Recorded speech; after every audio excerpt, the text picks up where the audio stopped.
Hey. Hey, you.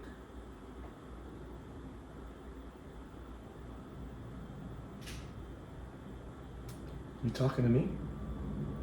Yeah, I'm talking to you. You like free stuff? Yeah, yeah. I like free stuff. What do you got? Man, I got whatever you need. Man, you need photo editing, video editing, photo manipulation? I got it. I got whatever. So, so what do I need to do? Well, I think you just need to watch this video then. I think it'll be right up your alley. Man, that sounds great. I am all in. I'm looking forward to it. Give me the URL. Well, alright then. Let's do this. I'm sure you're gonna be more than satisfied with the free stuff I got for you.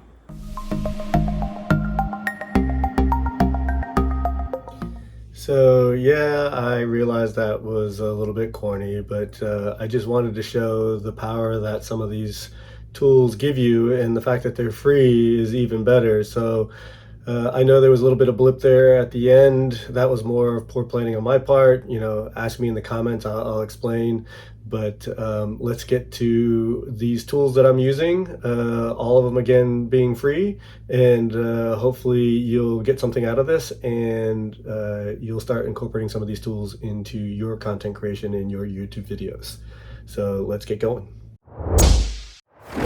The first piece of software that I want to talk about that I think it needs to be in everybody's tool bag is photo editing and photo editing software tools. There's a lot of great tools out there. When we were talking about photo editing software, I feel that most people are going to be familiar or know Adobe and their Photoshop and Illustrator programs. I used to do web development a long time ago, and I've worked with both Photoshop and Illustrator, and both are really great and powerful tools. However, with that being said, as this whole video is looking out, I recently, not too long ago, moved to GIMP. You can see here that it has a very similar layout. It looks very familiar, and you can set it up to be very close to how you would see Photoshop if you were to log into and start using Photoshop in the Adobe suites. The good thing, again, this is open source and it's free software. What you're going to notice about that, though, is it's not going to have 100% the same capabilities as Adobe Photoshop, but you can get pretty dang close. There are a lot of tutorials on how to set it up, how to make the interface look similar and feel similar if you're already used to and using Adobe Photoshop. So, that's the great thing about that. But you will see that there are limitations with this product that, might be inherent in Photoshop. But, again, it being free, those are things I can overlook. It might take me a little bit longer to get to where I want and what I want. But the fact that it's free is really the big factor for me. It is available both on Windows and Mac machines, so you've got that going for you. And basically, if you look here, right, what I'm showing here, all my thumbnails have been created in GIMP. So like I said, you can create layers, you can create channels, you have paths. So it gives you all the same flexibility as you would get out of a standard Adobe Photoshop. So again, free is always good, and you can get the same amount of functionality for the most part. So that is photo editing for you. We just finished talking about photo editing, so let's move to the next logical topic and talk about video editing. My first video that you can see here, I used what was available on my Mac, and that was iMovie. For the most part, it worked fine, and it was pretty user-friendly, pretty quick and easy to figure out.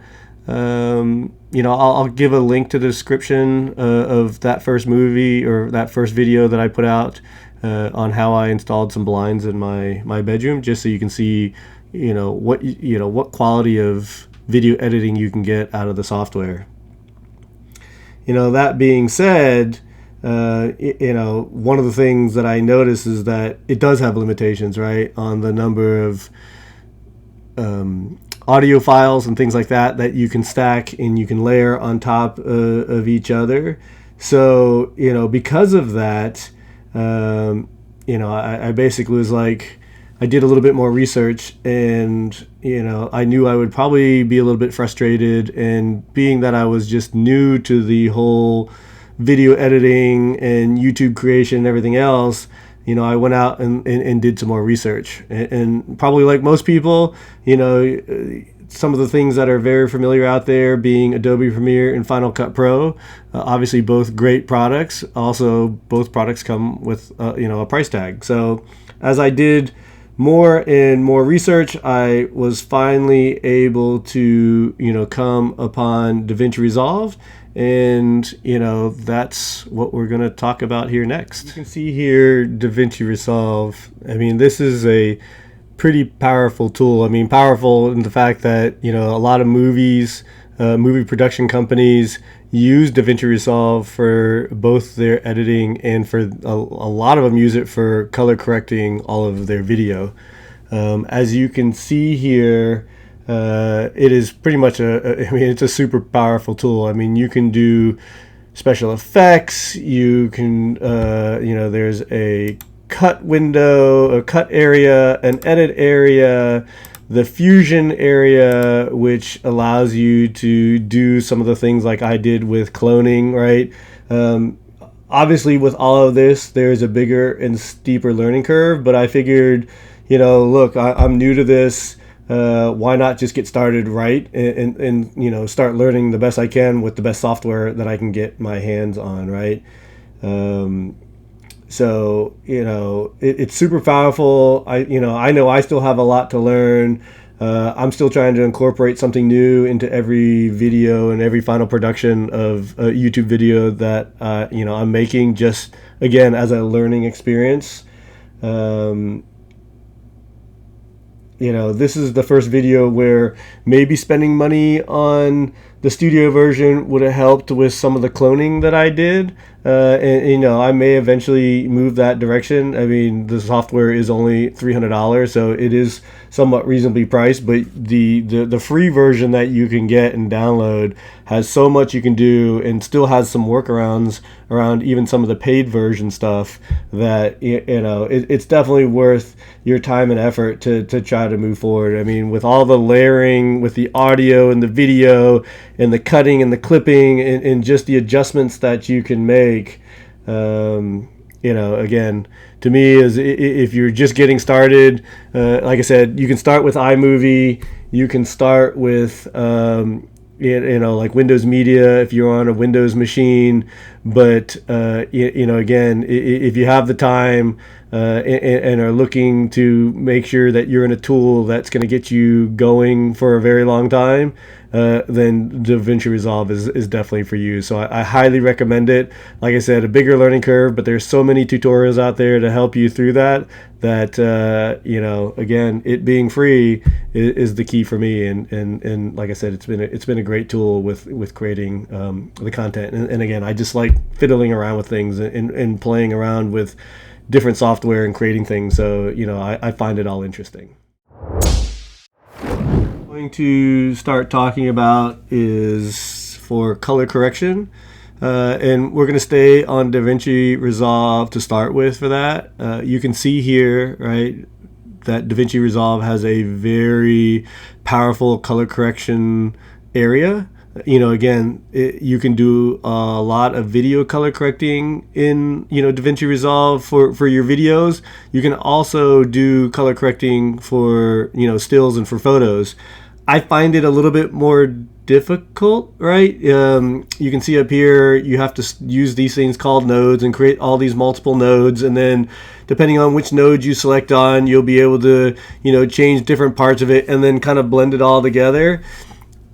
I'm still so early in my phases that I don't think I need that level yet, right? I'm going to continue to play around with DaVinci Resolve for that purpose in the long run. But, I'm going to show you a couple of what I would call more simpler tools for, especially if you're trying to color correct photo images, right? Stills and in photos on just easier software on that can be done and used for that purpose. So let's get to the next one. First application that I found for doing photo color correction is this application called Darktable for fixing many things with regards to how you take photography.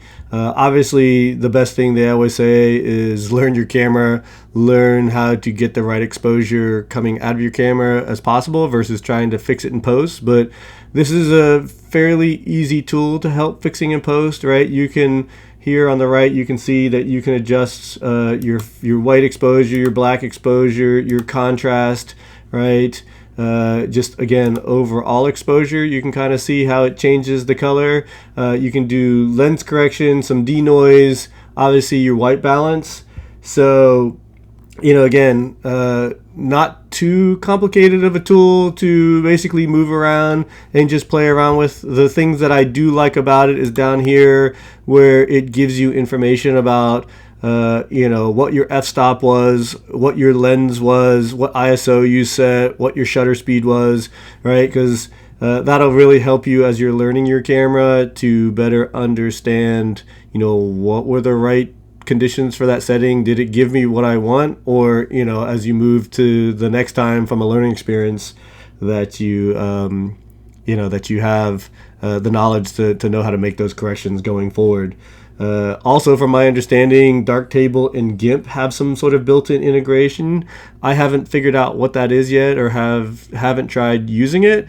But know that again, you have a free tool like GIMP and a free tool like Darktable that kind of blend together and give you some pretty powerful stuff to allow you to again correct your photos and then manipulate your photos. So that is Darktable. Let's move to the next one. Software that I found is Capture One. I think if you guys are Sony camera user, Capture One is a Sony product.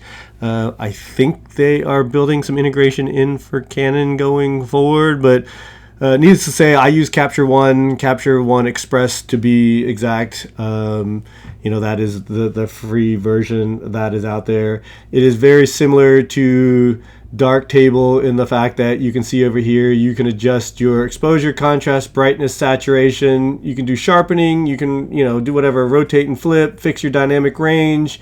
The other thing that I had found and that I turned on for this is they have this auto adjust for your exposure. So if you just kind of pick your picture and you click on it, it will automatically make some adjustments to fix the picture, like you saw here, where it went from being underexposed to now being more true to life of what you probably should have been seeing with if I had gotten the exposure right. So, again, another free tool, another tool for doing photo correction, and just fixing your photos in post. Like I said, it's a very powerful tool. Again, as with everything else, it's free. So hopefully, if you're a Sony user, this is probably a great tool, for you to have if you do a lot of your video and or photos using a Sony camera. So that's pretty much everything that I wanted to talk about in this video with regards to just some of the free software that I found that I'm using to build my content creation, to do my YouTube videos. There are a couple of things that I want to mention on top of that. So I do have a Sony a6600, but I can tell you right now I haven't been using a lot of that for video yet at the moment. The only reason for that is because I just find it easier to use my cell phone when I'm creating some of these videos. When I started out, my first video, again, that video that I mentioned earlier about putting up the curtains in my bedroom, that was filmed on an iPhone XR, and I've since upgraded from an iPhone XR, and these videos more recently have been done on an iPhone 13 Pro Max.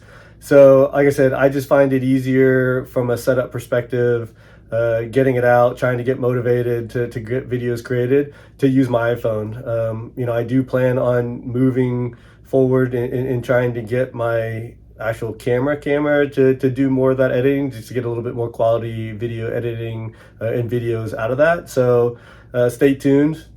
I guess I should say one more piece of software that I have been using, and what I used to create the screen captures, and when I was displaying the different software that I'm using, is QuickTime. Again, I think it comes standard on most Macs and Windows. If not, again, it's a free download, so it's a great way for doing the screen captures and showing the things that you want.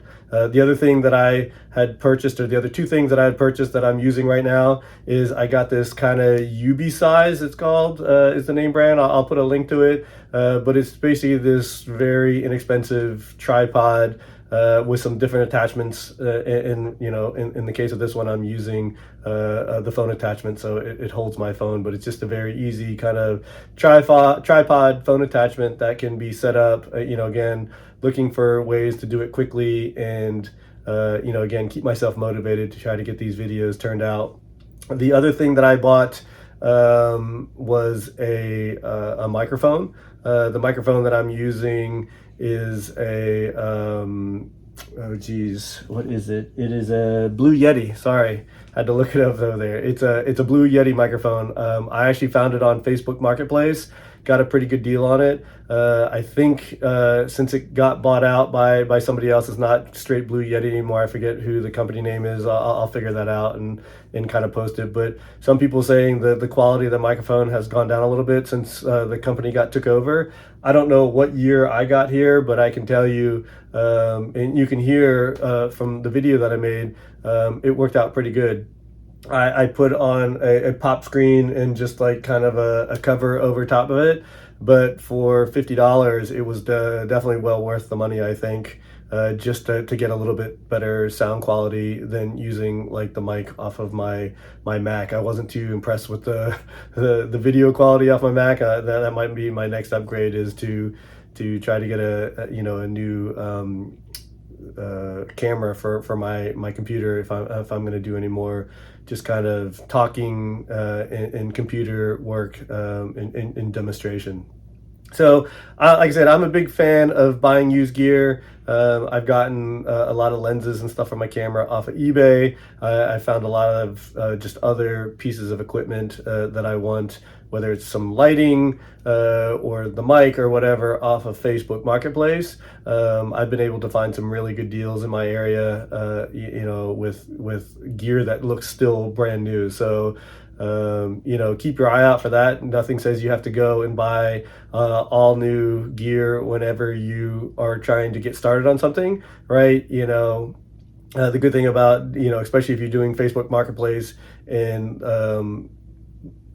doing that route, is that you can check out the gear before you buy it, right? To make sure it looks and is as nice as what you hope it's going to be. I'm just going to throw out like a public safety announcement there, though. If you do that, either bring a friend or meet the people in a place that's safe for you guys. So, again, I'm all about being, I guess you can call me cheap, call me practical, whatever it is, but you can go really expensive and get into this content creation and spend a lot of money off the start. I'm trying to slow roll my way in. Hopefully, eventually I can make some little bit of money off of this channel in the long run to pay for some of these dirty habits and just again this hobby that I'm trying to get into. But let me know in the comments if you think I missed anything, or if you think I should talk about anything else. Again, I didn't want to make this too long. I was just trying to keep it kind of short and simple, just a few of the things that can help you get you started. The good thing about this is you don't need a lot of expensive stuff or anything expensive, right? You pretty much probably have most of what you need: your cell phone, and then a computer, and then there's just a lot of free software out there to help get you started. So my friends, stay frosty. You know what? Peace out. I will talk to you soon. Hopefully you guys have a great day.